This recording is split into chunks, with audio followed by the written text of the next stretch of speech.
Demək, diqqətlə baxın. Bunu mən bir ay öncə almışam. Bir ay yox, 25 gün qabaq. Bunu mən xaladelnikdə qalıb. Özüm yemirdim. Hardasa 2 həftə öncə çıxartdım, belə baxdım, gördüm ki, xarab olmayıb. Dedim, o qalsın marağıma. Bir həftədə 10 gün, 15 gündə qalsın, baxım görüm xarab olacaq. Demək, qaldı 25 gün qalıb, yenə də xarab olmayıb.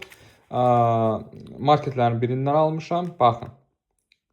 Ayın 20-si almışdım. Keçən ayın 20-si.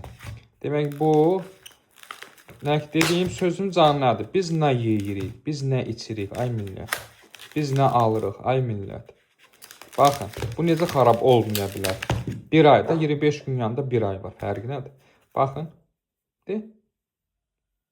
25 gündür ki, xaladelnikdə qalıb. Xarab olmayıb. Biz nə yeyirik, biz nə içirik, ay millət. Bax, elə şey ola bilərmi?